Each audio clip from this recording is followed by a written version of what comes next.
السلام علیکم ورحمۃ اللہ تعالی وبرکاتہ۔ الحمد للہ الذی خلق السفل والعلا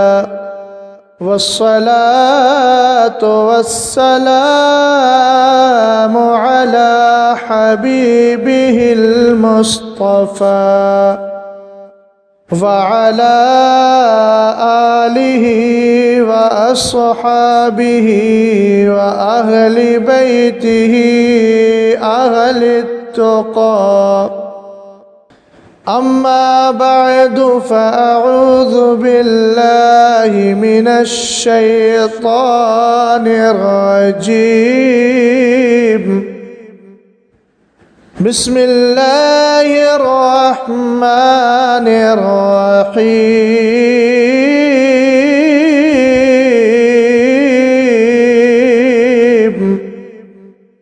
رضی اللہ عنہم ورضوا عنہ، صدق اللہ العظیم۔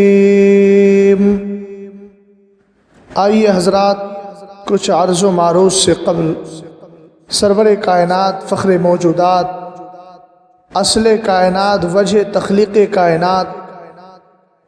حسنین کے بابا، کائنات کے دولہ جناب محمد عربی روحنا فدا علیہ افضل الصلاۃ والتسلیم کی مقدس بارگاہ میں درود و سلام کا ہدیہ پیش کریں۔ اللہ رب محمد صلی اللہ علیہ وسلم، نحن عباد محمد صلی اللہ علیہ وسلم، صلاۃ و سلام علیک یا رسول اللہ صلی اللہ تعالی علیہ وسلم۔ سرکار ارشاد فرماتے ہیں، ما من احد یسلم علی الا رد اللہ علی روحی حتی ارد علیہ السلام، او کما قال علیہ السلام۔ فرمایا جب کوئی مجھ پر سلام بھیجتا ہے، اللہ تعالیٰ میری روح کو میرے جسم کی طرف پھیر دیتا ہے، یہاں تک کہ میں سلام کرنے والے کے سلام کا جواب دے دیا کرتا ہوں۔ حدیث پاک کا صاف اور صریح مطلب یہ ہے کہ جب دیوانے سلام پیش کرتے ہیں تو نبی کریم کی روح پاک کسی اور جگہ ہوتی، کسی اور حالت میں ہوتی ہے۔ حضرت علامہ جلال الدین سیوطی رحمۃ اللہ تبارک و تعالی علیہ نے اس کے 17 جواب دیے، اور اس میں سب سے بہتر جواب کی نشاندہی کرتے ہوئے فرمایا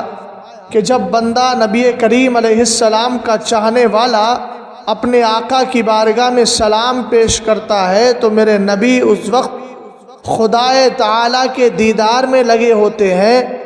جب یہ دیوانہ سلام پیش کرتا ہے، مستانہ محبت سے سلام پیش کرتا ہے، تو آقا کریم علیہ السلام کی روح پاک کو اللہ جسم پاک کی طرف بھیج دیتا ہے،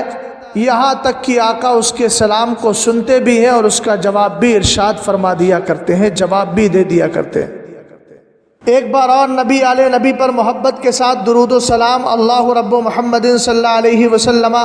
نحن عباد محمد صلی اللہ علیہ وسلم، صلاۃ و سلام علیک یا رسول اللہ وعلی آلک و اصحابک سیدی یا حبیب اللہ۔ سرکار دو عالم نے ارشاد فرمایا، لا تصلوا علی الصلاۃ البتراء، مجھ پر یہ آدھا درود نہ پڑھا کرو۔ صحابہ اکرام نے عرض کی، آقا آدھا درود کیا ہے؟ ما ہی الصلاۃ البتراء؟ آپ نے فرمایا تقولون اللہم صلی علی محمد ولا تقولون وعلی آل محمد، تم خالی اللہم صلی علی محمد یعنی خود اپنے نبی پر درود بھیجو اور نبی کی آل پر نہ بھیجو، یہ آدھا درود ہے، بلکہ پڑھنا ہے تو نبی اور آل نبی دونوں پر درود بھیجو، تاکہ آل نبی کے درود کے صدقے میں اللہ تمہارے درود و سلام کو قبول فرما لے۔ سبحان اللہ۔ آج کے اس مختصر سے وقت میں مجھے حضرت سیدنا عثمان غنی رضی اللہ تعالی عنہ کی شان اور آپ کے متعلق پاکیزہ حالات کو بیان کرنا ہے۔ اعلیٰ حضرت امام اہل سنت الشاہ امام احمد رضا خان فاضل بریلوی رضی اللہ تعالی عنہ بارگاہ عثمان غنی رضی اللہ تعالی عنہ میں محبت کے ساتھ خراج پیش کرتے ہیں اور کہتے ہیں، یعنی عثمان صاحب قمیص ہدا یعنی عثمان صاحب قمیص ہدا، حلے پوش شہادت پہ لاکھوں سلام، حلے پوش شہادت پہ لاکھوں سلام۔ حضرت عثمان غنی رضی اللہ تعالیٰ عنہ خلفائے اربعہ میں تیسرے نمبر کے خلیفہ ہیں، اور آپ کا نسب پاک حضرت عبد مناف میں جا کر کے رسول کریم علیہ السلام ہی کے ساتھ ملتا ہے۔ سرکار دو عالم صلی اللہ تعالیٰ علیہ وسلم اور آپ کے دادا عبد مناف کے بیچ میں صرف 3 واسطے ہیں، 3 دادا ہیں جن کے 3 واسطے پڑتے ہیں، جبکہ حضرت عثمان غنی مولا حضرت عثمان غنی اور عبد مناف کے درمیان 4 دادا یعنی 4 واسطے ہیں۔ حضرت مولا کائنات رضی اللہ تعالیٰ عنہ کے بعد خاندانی قرابت اور رشتے کے اعتبار سے اگر ان خلفاء میں کوئی زیادہ قریب ہے میرے نبی کے تو وہ سرور کائنات صلی اللہ تعالیٰ علیہ وسلم کے داماد حضرت عثمان غنی۔ اور ایک خوشی اور خصوصیت کی بات یہ کہ سرکار دو عالم صلی اللہ تعالیٰ علیہ وسلم کے دادا حضرت عبد المطلب، ان کی بیٹی حضرت ام حکیم، یہ سرکار دو عالم کی پھوپھی لگتی ہیں، یہ حضرت عثمان غنی رضی اللہ تعالیٰ عنہ کی نانی۔ حضرت عثمان غنی رضی اللہ تعالیٰ عنہ واقعہ فیل کے 6ویں سال 6 سال کے بعد پیدا ہوئے۔ حضرت ابو بکر صدیق اکبر رضی اللہ تعالیٰ عنہ مولا کائنات حضرت زید بن حارثہ رضی اللہ تعالیٰ عنہم کے بعد اگر کلمہ اسلام پڑھ کر دائرہ اسلام میں داخل ہونے والی کوئی ذات ہے تو اس کو زمانہ عثمان غنی رضی اللہ تعالیٰ عنہ کہتا ہے۔ آپ نے حضرت ابو بکر صدیق اکبر کے ہاتھ پر اسلام قبول کیا تھا، ان کی تحریر اور ان کا ابھارنا کام آیا۔ جب آپ مسلمان ہوئے تو بے اختلاف روایات آپ کی 39 سال کی عمر تھی یا 33 سال کی عمر تھی۔ حضرت عثمان غنی رضی اللہ تعالیٰ عنہ ان کے فضائل بے شمار ہیں۔ ایک حدیث پاک جس کو صاحب ابن ماجہ نے رضی اللہ تعالیٰ عنہ انہوں نے روایت کیا ہے، اس کی سند بھی آپ سماعت کر لیجئے۔ حدثنا ابو مروان محمد بن عثمان العثمانی حدثنا ابو عثمان بن خالد عن عبد الرحمن بن ابی الزناد عن ابیہ عن العارج عن الاعرج عن ابی ہریرہ ان رسول اللہ صلی اللہ تعالیٰ علیہ وسلم قال، حضرت سیدنا ابو ہریرہ میرے نبی علیہ السلام کی بارگاہ کے حاضر باش 70 صحابہ اکرام جن کو اصحاب صفہ کے نام سے یاد کیا جاتا ہے، ان میں سے ایک اور یوں ہی استاذ الصحابہ حضرت سیدنا ابو ہریرہ رضی اللہ تعالیٰ عنہ کثیر و روایت الحدیث، حضرت ابو ہریرہ رضی اللہ تعالیٰ عنہ ارشاد فرماتے ہیں کہ آقا کریم علیہ السلام نے فرمایا، اب اتنے باسند اور اتنے پاکیزہ صحابی مصطفیٰ کریم کی بارگاہ کے حاضر باز صحابی اصحاب صفہ میں نمایاں کردار اور نمایاں حیثیت رکھنے والے صحابی حضرت سیدنا ابو ہریرہ ہیں۔ وہ حضرت عثمان غنی کی خوبی بیان کر رہے ہیں۔ سرکار دو عالم کے حوالے سے آقا کریم علیہ السلام نے فرمایا، لِكُلِّ نَبِيٍّ رَفِيقٌ فِي الْجَنَّةِ، ہر نبی کا جنت میں کوئی ساتھی ہوگا، ہر نبی کا جنت میں کوئی رفیق ہوگا۔ فرمایا وَرَفِيقِ فِيهَا عثمان بن عفان، اور جنت میں اگر میرا کوئی رفیق ہے تو وہ عثمان غنی ہے، عثمان بن عفان رضی اللہ تعالیٰ عنہ ہے۔ حضرت عثمان غنی رضی اللہ تعالیٰ عنہ وہ چہیتے اور پیارے صحابی ہیں کہ رسول کریم علیہ السلام نے پہلے ان کے نکاح میں اپنی بیٹی حضرت رقیہ کو دیا۔ ان کی جب طبیعت خراب ہوئی، وہ بدر کے ایام چل رہے تھے، آقا کریم علیہ السلام کی اجازت سے حضرت عثمان غنی ان کی تیمارداری کے لیے رک گئے، مگر میرے نبی کا کرم دیکھو، حضرت عثمان مدینہ شریف میں تشریف فرما ہے، رب کی بارگاہ میں اصحاب بدر میں حضرت عثمان کا شمار بھی ہو رہا ہے۔ جو بدری صحابہ کو رب کی بارگاہ سے جزا اور فضل ملے گا، اس جزا اور فضل میں حضرت عثمان ابن عفان رضی اللہ تعالی عنہ بھی شامل ہوں گے۔ آقا کریم علیہ السلام کے صحابی حضرت ابو ہریرہ رضی اللہ تعالی عنہ اسی حدیث کے راوی ہے۔ ابن ماجہ نے اس حدیث کو لیا ہے۔ حدیث کی الفاظ سن لیجئے گا۔ ان ابی ہریرہ ان النبی صلی اللہ تعالی علیہ وسلم لقی عثمان عند باب المسجد۔ حضرت ابو ہریرہ فرماتے ہیں آقا کریم علیہ السلام کی ملاقات مسجد نبوی شریف کے دروازے پر حضرت عثمان غنی سے ہوئی۔ تب میرے نبی نے ارشاد فرمایا یا عثمان ھذا جبریل اخبرنی ان اللہ تبارک و تعالی قد زوجک ام کلثوم بمثل صداق رقیہ علی مثل صحبتها۔ سرکار کتنا پیارا مژدہ سنا رہے ہیں۔ ایک شادی وہ تھی جس میں اللہ کی طرف سے حکم ہوا تھا کہ اے محمد عربی، اے میرے محبوب رسول کریم علیہ السلام، یا اے محمد عربی جو میں بول رہا ہوں، اگرچہ ہمارے لیے اس کی اجازت نہیں ہے مگر چونکہ روایات میں آیا ہے ہم ترجمہ یہی کریں، اے میرے محبوب، اے اللہ کے رسول، اے میرے رسول ذرا سنو، میں تمہیں حکم دیتا ہوں کہ فاطمہ کی شادی علی سے کر دو۔ ایک تو وہ نکاح تھا جس میں اللہ کی طرف سے حکم ملا تھا، ایک یہ ہے حضرت عثمان غنی رضی اللہ تعالی عنہ سے سرکار ملتے ہیں اور ملنے کے بعد ارشاد فرما رہے ہیں اے عثمان، یہ جبریل امین ابھی آئے تھے، آ کر کے انہوں نے مجھے بتایا ہے کہ ام کلثوم کا نکاح ہے اتنے ہی رقیہ کے مہر کے برابر، اور اسی جیسی صحبت اور مصاحبت اور اسی جیسا رہن سہن، ان ساری چیزوں کے اعتبار سے ہے تمہارے ساتھ ام کلثوم کا نکاح کر دیا ہے، یعنی مہر بھی وہی ہوگا جو رقیہ کا تھا، اور جس طرح رقیہ کے لیے تم مکمل خیال رکھا کرتے تھے اسی طریقے سے ام کلثوم کا بھی خیال رکھنا ہوگا۔ یہ حضرت عثمان غنی ہے، یہ مصطفیٰ کریم کے چہیتے داماد ہیں، یہ حضرت ذوالنورین ہے۔ چونکہ سرکار دو عالم کی ایک بیٹی ان کے نکاح میں آئی، پھر ام کلثوم بھی نکاح میں آ گئی، اور یہ دو بیٹیاں ہو گئیں۔ آقا کریم علیہ السلام نے دو بیٹیاں ان کو عطا فرما دی۔ اس طریقے سے آپ کو ذوالنورین کا لقب ملا تھا۔ حضرت عثمان غنی رضی اللہ تعالیٰ عنہ کی شان یہ ہے، حضرت مولا کائنات خود فرماتے ہیں میں نے نبی کریم کو فرماتے ہوئے سنا، آقا ارشاد فرما رہے تھے لو ان لی 40 بنتا لزوجت عثمان واحدۃ بعد واحدۃ حتی لا تبقى منہن واحدۃ۔ فرمایا اگر میرے پاس 40 بیٹیاں ہوتی، یکے بعد دیگر عثمان کے نکاح میں سب کو دیتا رہتا، یہاں تک کہ ایک بھی بیٹی کو باقی نہیں رکھتا، سب کو میں عثمان کے نکاح میں دے دیتا۔ یہ پتا رہا ہے، حدیث کا یہ جملہ بتا رہا ہے کہ میرے مصطفیٰ کریم کی بارگاہ میں عثمان غنی کو ایک خاص امتیاز اور پوزیشن حاصل ہے۔ حضرت عثمان غنی رضی اللہ تعالیٰ کی حیا بڑی مشہور ہے۔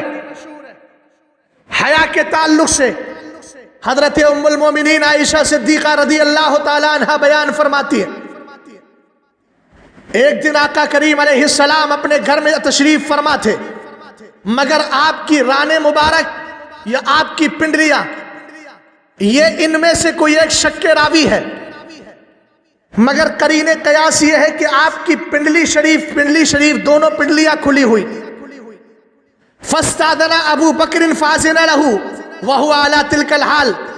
حضرت ابو بکر صدیق اکبر میرے نبی کی بارگاہ میں اجازت لے کر آئے، سرکار نے اجازت عطا فرما دی، مگر سرکار علیہ السلام نے اپنی پنڈلیوں کو ڈھانپا نہیں ڈھکا،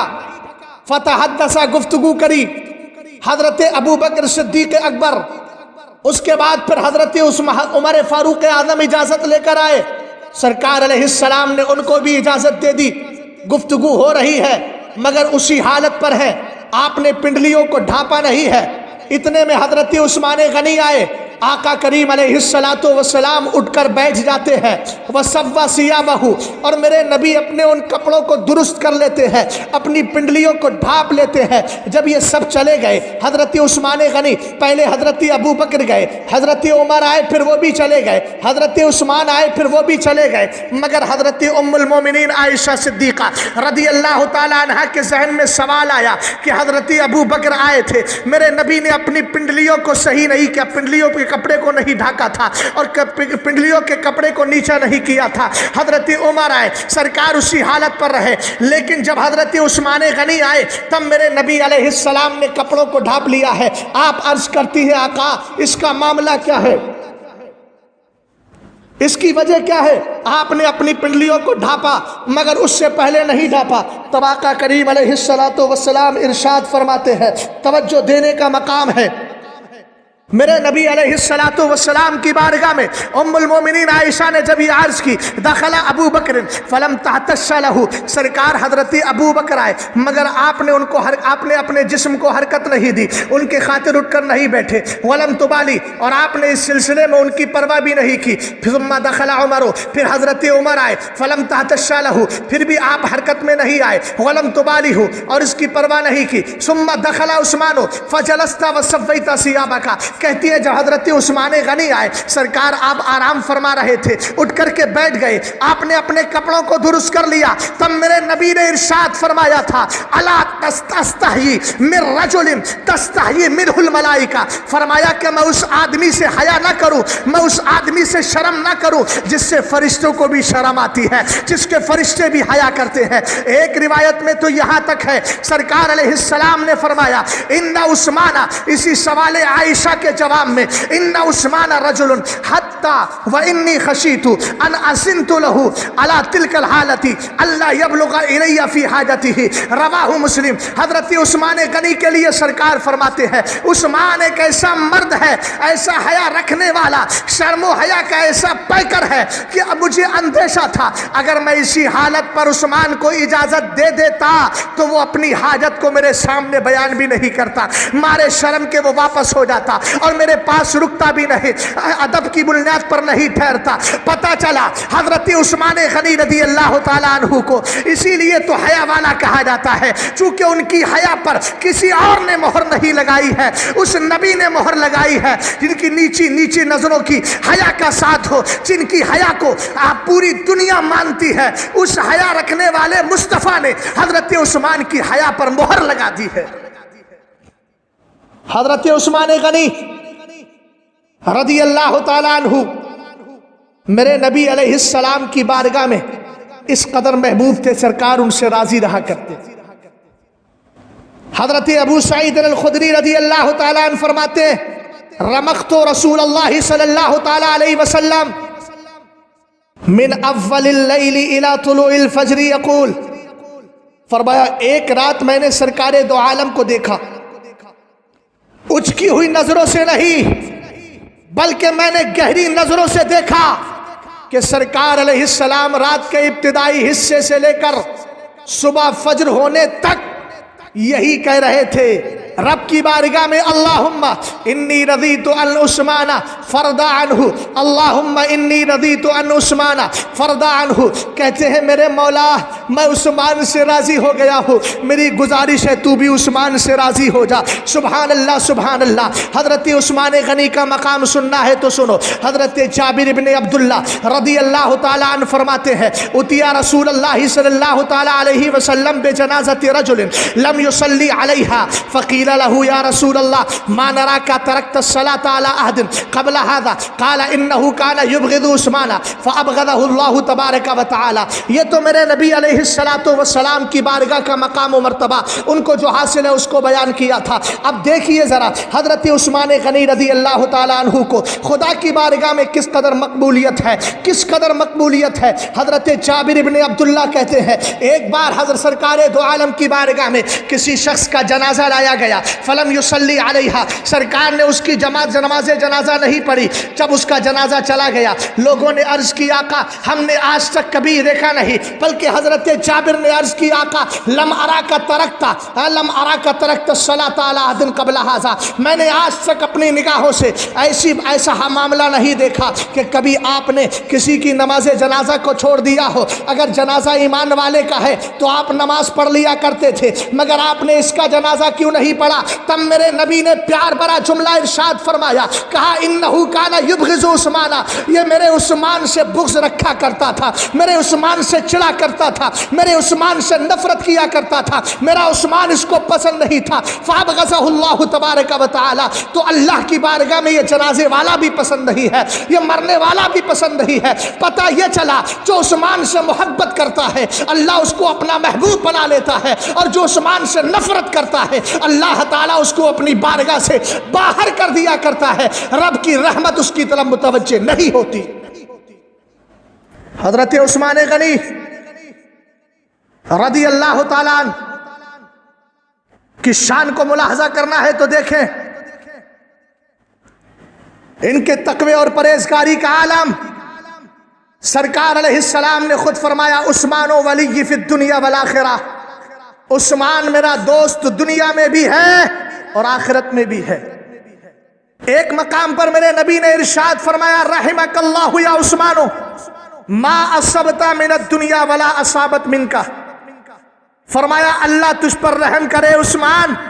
تو نے نہ تو دنیا کو حاصل کیا،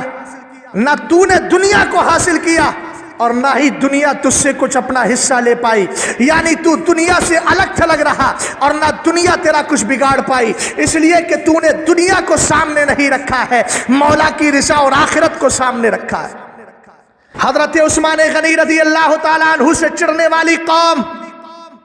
ان کی خلافت اتفاقیہ اجماعیہ کا انکار کرنے والی قوم سنیں، جو میرے عثمان سے پیار کرتا ہے قیامت کے دن حضرت عثمان رضی اللہ تعالیٰ عنہ کا کرم کتنا ہوگا۔ سرکار علیہ السلام نے ارشاد فرمایا، یشفع عثمان فی 70,000 عند المیزان ممن استوجب النار، سرکار ارشاد فرماتے ہیں قیامت کے دن میرا عثمان 1 2 4 کی نہیں، 1000 کی نہیں، بلکہ 70,000 لوگوں کی میزان عمل کے قریب شفاعت کرائیں گے۔ کن کی شفاعت کرائیں گے؟ میرے نبی ارشاد فرماتے ہیں ممن استوجب النار، ایسوں کی شفاعت کرائیں گے جو اپنے بدعمالیوں کی بنیاد پر جہنم کے حقدار ہو چکے ہوں گے۔ اللہ تعالیٰ تمام جماعت اہل سنت کو حضرت عثمان غنی کی شفاعت کا حقدار بنا دے، ان کی شفاعت کا حصہ عطا فرمائے۔ اور سنیں حضرت عثمان غنی رضی اللہ تعالیٰ عنہ کی خلافت بسعادت، جس خلافت کے بارے میں یہ نہیں کہا جا سکتا کہ حضرت عمر فاروق اعظم نے 6 لوگوں کو منتخب کیا تھا، اصل واقعہ یہ تھا کہ جب حضرت عمر فاروق اعظم رضی اللہ تعالیٰ عنہ کا انتقال پرملال ہو گیا، بلکہ جب آپ کو نیزہ مارا گیا تھا، حضرت عمر فاروق اعظم رضی اللہ تعالیٰ عنہ نے رب کی بارگاہ میں دعا کی تھی، اللہم ارزقنی شہادتا فی سبیلک، اے اللہ مجھے اپنی راہ میں شہادت کی موت عطا فرما دے۔ امام بخاری نے اس حدیث کو روایت کیا۔ دعا کا دوسرا جملہ تھا وجعل موتی فی بلد رسولک، اور میرا انتقال کسی اور شہر میں نہ ہو، مصطفیٰ کے شہر پاک میں ہو جائے۔ آئے ہائے ہائے، حضرت عمر فاروق اعظم کو نبی کے دیار سے کس قدر محبت ہے، کیوں نہ ہو میرے نبی نے ارشاد فرمایا من استطاع یموت بالمدینہ فلیمت بہا فانی اشفع لمن یموت بہا۔ کہا تھا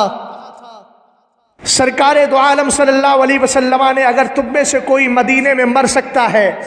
اسے چاہیے کہ مدینے میں مر جائے، اس لیے کہ جس کو مدینے میں موت آئے گی میں محمد عربی قیامت کے دن اس کی شفاعت کروں گا۔ اللہ تعالی ہمیں حرم مدینہ میرے سرکار کے شہر پاک میں موت نصیب فرمائے۔ حضرت عمر فاروق اعظم رضی اللہ تعالیٰ عنہ کی دعا قبول ہوئی، آپ کے نیزہ مار دیا گیا۔ جب نیزہ مارا گیا تو ابھی آپ زخم کی حالت میں تھے۔ صحابہ کرام رضوان اللہ تعالیٰ علیہم اجمعین کی جماعت کی طرف سے عرض کیا گیا اوصی امیر المومنین واستخلف امیر المومنین، ہمیں کوئی وصیت کیجیے اور ہمارا خلیفہ مقرر کر دیجئے۔ حضرت عمر فاروق اعظم نے فرمایا تھا ما ارى احدا احق بهذا الامر من هؤلاء النفر الذين توفي رسول اللہ صلی اللہ علیہ وسلم وهم عنهم راضین، فرمایا میرے خیال میں خلافت کے معاملے میں ان 6 افراد سے زیادہ کوئی حقدار نہیں کہ جن سے میرے نبی علیہ السلام دنیا سے جاتے ہوئے راضی تھے۔ فسمت ستہ، پھر آپ نے 6 لوگوں کا نام بھی ذکر کیا، اور ان 6 لوگوں میں ایک کا نام حضرت عثمان غنی، دوسرے حضرت مولائے کائنات، تیسرے حضرت عبد الرحمن ابن عوف، چوتھے حضرت سعد، پانچویں حضرت زبیر، اور چھٹے حضرت طلحہ ہیں۔ حضرت امیر المومنین عمر فاروق اعظم رضی اللہ تعالیٰ عنہ کے وصال کے تیسرے دن صحابہ کرام میں جو 6 افراد تھے، ان 6 افراد میں 3 افراد نے اپنے اپنے معاملات کو دوسروں کے حوالے کر دیا، جیسے حضرت عبد الرحمن، جیسے حضرت زبیر رضی اللہ تعالی عنہ نے کہا قد جعلت امری الی علی، خلافت کا معاملہ میں نے علی کے سپرد کر دیا ہے۔ حضرت سعد نے کہا قد جعلت امری الی عبد الرحمن، میں نے اپنی خلافت کا معاملہ حضرت عبد الرحمن ابن عوف کے حوالے کر دیا ہے۔ حضرت طلحہ نے کہا قد جعلت امری الی عثمان، میں نے اپنی خلافت کا معاملہ میں نے حضرت عثمان غنی کے حوالے کر دیا ہے۔ اب یہ 3 حضرات ہیں، 3 حضرات حضرت عبد الرحمن ابن عوف رضی اللہ تعالیٰ عنہ اب ان میں سے الگ ہو جاتے ہیں، اور الگ ہونے کے بعد ممبر پر چڑھتے ہیں، اور چڑھنے کے بعد میں حضرت علی رضی اللہ تعالیٰ عنہ کو قریب کرتے ہیں، اور قریب کرنے کے بعد حضرت مولائے کائنات رضی اللہ تعالیٰ عنہ سے کچھ کہہ رہے ہیں۔ کون؟ حضرت عثمان غنی رضی اللہ تعالیٰ عنہ سے پہلے حضرت مولائے کائنات رضی اللہ تعالیٰ عنہ سے کہتے ہیں، اور کہتے ہیں آؤ قریب آؤ۔ حضرت مولائے کائنات رضی اللہ تعالیٰ عنہ کو قریب کر لیا ہے، اور قریب کرنے کے بعد ان کے ہاتھ پر بیعت کا سلسلہ شروع کرنا چاہ رہے ہیں۔ حضرت مولائے کائنات رضی اللہ تعالیٰ عنہ کو قریب کرنے کے بعد جو آپ نے جملے بولے تھے، اس کی جو کیفیت تھی، ذرا میں ان جملوں کو اور عربی متن کو آپ کے گوش گزار کر رہا ہوں۔ حضرت عبد الرحمن ابن عوف رضی اللہ تعالی عنہ حضرت عمر کے انتقال کے تیسرے دن نکلتے ہیں، اور نکلے تھے تو کس حالت میں؟ سرکار کا عمامہ سجائے ہیں، اپنی تلوار ہاتھ میں لے لی ہے، ممبر پر چڑھ کر کہتے ہیں ایھا الناس انی سألتکم سرا وجہرا عن امامکم، اے لوگو، اے صحابہ کی جماعت، میں نے تم سے خفیہ طور پر بھی معلوم کیا، اور میں نے اعلانیہ بھی معلوم کیا کہ تمہارا پیشوا کون ہو، تمہارا خلیفہ کس کو مقرر کیا جائے۔ فلم اجدکم تعدلون بعہد ھذین الرجلین، تو میں نے یہ دیکھا کہ تم سب کے سب اس بات پر متفق ہو، یا تو تمہارے خلیفہ علی ہونا چاہیے یا عثمان ہونا چاہیے۔ اس کے بعد حضرت عبد الرحمن ابن عوف کہتے ہیں قم یا علی، حضرت علی سے کہتے ہیں علی کھڑے ہو جاؤ۔ فوقف تحت المنبر، حضرت عبد الرحمن ابن عوف رضی اللہ تعالی عنہ نے حضرت علی کا ہاتھ پکڑا ہے، مگر حضرت عبد الرحمن حضرت علی رضی اللہ تعالی عنہ ممبر کے نیچے ہی کھڑے ہیں۔ اس کے بعد آپ فرماتے ہیں حل انت مبایعی، مولائے کائنات رضی اللہ تعالی عنہ ممبر کے نیچے کھڑے، حضرت عبد الرحمن ابن عوف کہتے ہیں حل انت مبایعی علی کتاب اللہ و سنت نبیہ و فعل ابی بکر و عمر، ایک میں ہے وسیرت ابی بکر و عمر، کہا اے علی کہ آپ مجھے اللہ کی کتاب، مصطفیٰ کی سنت، ابو بکر اور عمر کی روش کے مطابق مجھے بیعت کرتے ہو کہ نہیں؟ چونکہ سرکار علیہ السلام کے بعد صحابہ کرام نے حضرت ابو بکر کے ہاتھ پر بیعت کی تھی، ان کے بعد عمر فاروق اعظم کے ہاتھ پر بیعت کی تھی، اب موقع آ رہا ہے تو پہلے حضرت عبد الرحمن ابن عوف نے کسی اور کو نہیں، مولائے کائنات کو آغاز کیا تھا۔ حضرت مولائے کائنات نے ایک جملہ ارشاد فرمایا، آپ کہتے ہیں اللہم لا، نہیں خدا کی قسم، اے خدا کی قسم نہیں،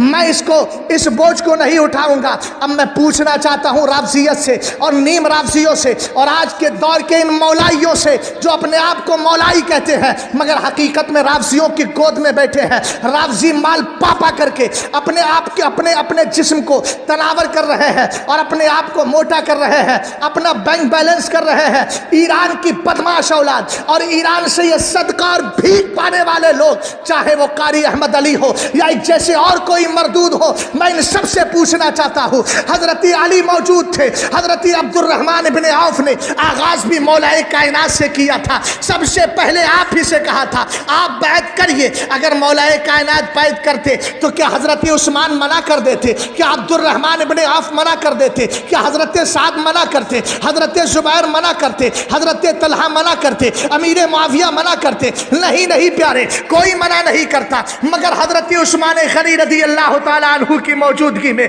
حضرت مولا کائنات رضی اللہ تعالیٰ عنہ نے اس کے لیے رضامندی نہیں کی اور اس کے لیے آپ راضی نہیں ہوئے، اس لیے کہ حضرت عبداللہ ابن عمر رضی اللہ تعالیٰ عنہ خود ارشاد فرماتے ہیں کہ جب نبی کریم علیہ السلام کا زمانہ تھا نا، تو ہم صحابہ اکرام کی جب باری آتی تھی تو ہم یہی کہا کرتے تھے کہ پہلا درجہ حضرت ابو بکر کا ہے، دوسرا درجہ حضرت عمر کا ہے، تیسرا درجہ عثمان غنی کا ہے۔ الفاظ بھی سن لیجئے، عن ابن عمر قال كنا نقول ورسول اللہ صلی اللہ علیہ وسلم حی ابو بکر و ابو عمر و عثمان رضی اللہ تعالیٰ عنہم، رواہ الترمذی۔ فرماتے ہیں ہم آپس میں گفتگو کرتے ہوئے کہا کرتے تھے، جبکہ سرکار ظاہری زندگی کے ساتھ تشریف فرما تھے، ہم کہتے تھے پہلا مقام ابو بکر کا ہے، دوسرا عمر کا ہے اور تیسرا حضرت عثمان غنی کا ہے۔ تو یہ راز مولا کائنات کو پتا تھا، آپ نے منع کر دیا ہے، بلکہ آپ نے ایک جملہ اور ارشاد فرمایا، سن لے رافضیت کی بدماش اولاد سنے، اور سب کو چیلنج کرتا ہوں میں، پوری رافضیت کو یہاں سے لے کے ایران تک ایک بھی سند باوثوق ذرائع سے مجھے ایسی دکھا دو جس میں مولا کائنات کی خلافت اولیٰ کا حق ثابت ہوتا ہو۔ ہم نے کہا ابو بکر صدیق اکبر کا مقام تو بہت بلند و بالا ہے، حضرت ابو بکر کے بعد حضرت عمر فاروق اعظم کا مقام ہے، ان کے بعد کوئی ایسی سند لے کر کے آؤ جس میں مولا کائنات نے، حضرت شیر خدا نے، حضرت حسنین کے بابا نے، میرے مصطفیٰ کے داماد نے، حضرت خاتون جنت کے شوہر نے یہ کہا ہو کہ اب خلافت کا حقدار میں ہوں۔ ہمارے پاس الحمدللہ مضبوط سندیں ہیں۔ یہ میں جو بول رہا ہوں نور الابصار فی مناقب آل بیت المختار شیخ مومن شبلنجی کے حوالے سے، اور انہوں نے مستند کتابوں سے اس کو لیا ہے جن کے حوالے کی یہاں ضرورت نہیں ہے۔ خود فرماتے ہیں حضرت علی کہتے ہیں لا میں اس خلافت کو نہیں اٹھاؤں گا، ولیکن علی جہدی من ذالک وطاعتی، البتہ اتنا ضرور ہے اگر کوئی دوسرا اس خلافت کو قبول کر لے گا تو میں اس کے لیے جد و جہد ضرور کروں گا۔ اب اٹھائیے الصواعق المحرقہ علامہ ابن حجر حیتمی کو، وہ فرماتے ہیں حضرت عبد الرحمن ابن عوف نے حضرت عثمان کو الگ تنہائی میں لے گئے، کہا اگر میں آپ کے ہاتھ پر بیعت نہ کروں تو ذرا یہ بتا دو، مجھے مشورہ دو کہ کس کے ہاتھ پر بیعت کروں۔ تو حضرت عثمان نے کہا علی کے ہاتھ پر۔ حضرت علی کو جب اکیلے میں لے کر گئے تو انہوں نے کہا، صفحہ 123 پر دیکھ لیجئے گا، صفحہ 313 پر، صفحہ 313 پر آپ دیکھ لیجئے اس کو، الصواعق المحرقہ کو۔ حضرت عبد الرحمن ابن عوف کہتے ہیں جب میں حضرت علی کو تنہائی میں لے کر گیا، میں نے کہا فَإِن لَمْ يُبَايِعْكَ فَمَنْ تُشِيرُ عَلَيَّ، کہا کہ اگر میں تمہارے ہاتھ پر بیعت نہ کروں تو مشورہ دے دو کس کے ہاتھ پر بیعت کروں۔ تو حضرت مولا کائنات نے کہا عثمان کے ہاتھ۔ پھر حضرت سعد کو لیا، حضرت زبیر کو لیا، حضرت زبیر نے کہا علی اور عثمان میں سے کسی کا انتخاب کرو۔ حضرت سعد کو لیا تو انہوں نے کہا عبد الرحمن نہ تمہیں خلافت کی ضرورت چاہت نہ مجھے، بس حقدار ان میں جو ہیں وہ حضرت عثمان غنی۔ حضرت سعد نے حضرت عثمان غنی کا ذکر کیا۔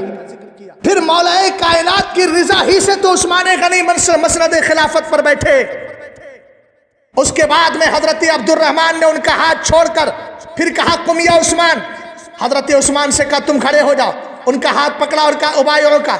میں تمہارے ہاتھ پر بیعت کرنا چاہتا ہوں، فحلت مبایع الی کتاب اللہ و سنت رسولہ و فعل ابی بکر و عمر۔ تو حضرت عثمان نے کہا اللہم نعم، ہاں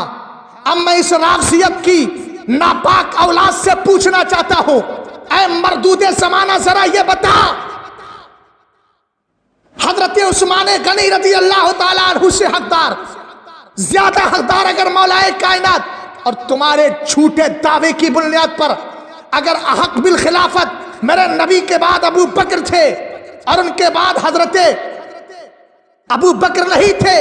حضرت عمر نہیں تھے، حضرت عثمان نہیں تھے، تمہارے جھوٹے دعوے کے مطابق اگر حضرت مولا کائنات تھے تو میں پوچھنا چاہتا ہوں، چلو فرض کر لیا جائے حضرت ابو بکر سے خلافت نہ لے سکے، حضرت عمر سے نہ لے سکے تو حضرت عثمان سے لے لیتے۔ حقیقت بات یہ ہے میرے سنی بھائیو، یہ رافضی اپنی بد عقیدگی کی بنیاد پر صرف یہ دو تین خلافہ کی شان میں توہین نہیں کرتے بلکہ مولا کائنات کی شان میں بھی توہین کرتے ہیں۔ ارے ہمارا عقیدہ تو یہ ہے حضرت عثمان حضرت علی کے پاس اتنی طاقت و قوت ہے، حضرت مولا کائنات جو ہے فاتح خیبر ہے جن کی طاقت کا کوئی شمار نہیں، جو شیر خدا ہو اس کی طاقت کیا عالم ہوگا۔ تو ہم کہتے ہیں اگر میرے نبی علیہ السلام کی طرف احق بالخلافت خلافت کا سب سے زیادہ حقدار اگر حضرت مولا کائنات تھے تو میں نے اس سے پچھلی کلم میں بتایا تھا، آپ نے کہا تھا لقاتلتہما بیدی، تو میں ان دونوں سے جہاد کرتا، ولو لم اجد الا بردتی ہذہ،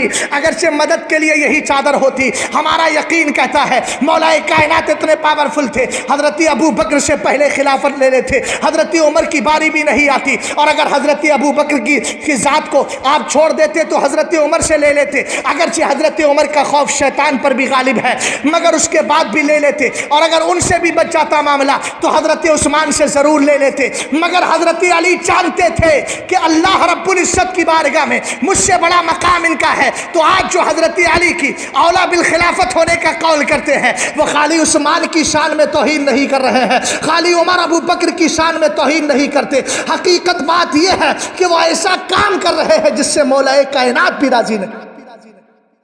اس کے بعد سارے لوگ حضرت عثمان غنی کے ہاتھ پر بیعت کرنے لگے اور سب نے ان کو اپنا خلیفہ مقرر کر لیا۔ آپ کی خلافت کے بارے میں اور آپ کی شہادت کے بارے میں سرکار دو عالم صلی اللہ تعالی علیہ وسلم نے پہلے ہی خبر دے دی تھی۔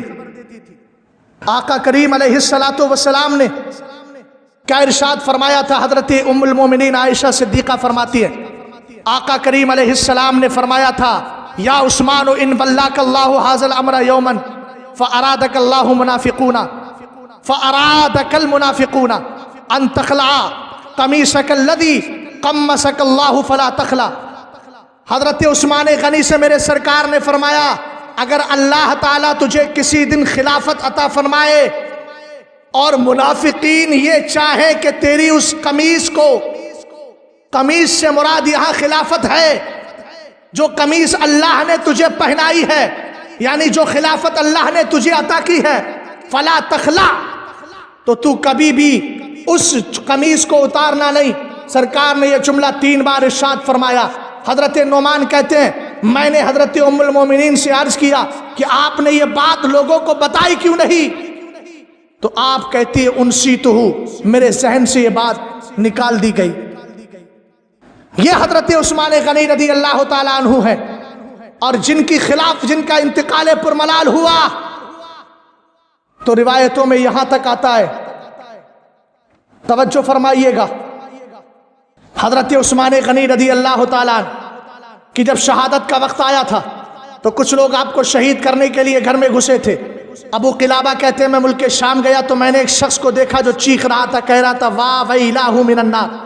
میں قریب گیا تو دیکھا دونوں ہاتھ اس کے کٹے ہوئے ہیں، دونوں پیر سے وہ لنجا ہے،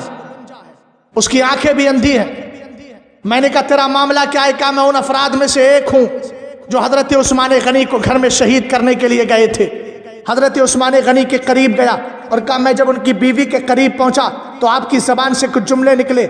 آپ نے فرمایا اے اللہ تعالیٰ تیرے دونوں ہاتھوں کو تباہ کرے، تیرے دونوں پیروں کو تباہ کرے، وَأَعْمَى عَيْنَيْكَ، اور تیری آنکھوں کو بھی تباہ کر دے۔ اور اس کے آگے کہا تھا تجھے اللہ تعالیٰ جہنم کا ایندھن بنا دے۔ وہ رو رو کر کہہ رہا تھا، فرمایا آندھا پڑا تھا، ابو قلابہ کہتے ہیں آندھا پڑا تھا زمین پر اور کہہ رہا تھا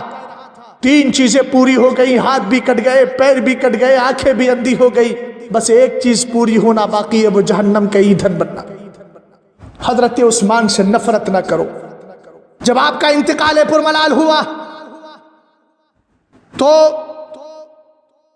حضرت صحابہ اکرام فرماتے، جن حضرت سہل بن خنیس یہ ان میں سے ہیں جو حضرت عثمان غنی کی شہادت کے وقت موجود تھے. کہتے ہیں جب صبح کا وقت ہو گیا اور ان کو لے کر کے چلے ہم جنت البقیع کی طرف، ہم نے ان کو اٹھایا تو فرماتے ہم نے کیا دیکھا، ہمارے پیچھے سیاہی سیاہی ہے، اندھیرا چھا گیا. اور اتنا اندھیرا چھایا ہمیں لگا کہ اب ہم تتر بتر ہو جائیں گے، اندھیرا ہی اندھیرا چھایا، تتر بتر ہو جائیں گے. فرمایا تب آواز آئی، کو کہہ رہا تھا لا روع علیکم اثبتوا فإنا جینا لنشہد معکم. سہل ابن خنیس کہتے ہیں کہ کوئی پکارنے والا کہہ رہا ہے ڈرو مت، خوف مت کھاؤ اندھیرے سے، اپنی جگہ برقرار رہو، جنازہ لے کر چلو، اس لیے کہ ہم بھی تمہارے ساتھ جنازے میں شرکت کرنے کے لیے آئے ہیں. وہ کون تھے؟ وہ کثرت کے ساتھ فرشتے آئے تھے جو حضرت عثمان غنی رضی اللہ تعالیٰ عنہ کے جنازے میں شرکت کرنے کے لیے آئے تھے. یہ وہ حضرت عثمان غنی ہیں. آقا کریم علیہ السلام نے فرمایا تھا نا، منافقین چاہیں گے کہ تیری وہ قمیص جو اللہ نے تجھے عطا فرمائی ہے، قمیص سے مراد خلافت ہے، اسی لیے تو میرا امام بریلی کا شہنشاہ امام اہل سنت الشاہ امام احمد رضا خان کہتے ہیں، یعنی عثمان صاحب قمیص خدا، حلہ پوش شہادت پہ لاکھوں سلام. السلام علیکم ورحمۃ اللہ تعالی وبرکاتہ. استغفر اللہ ربی من کل ذنب واتوب الیہ.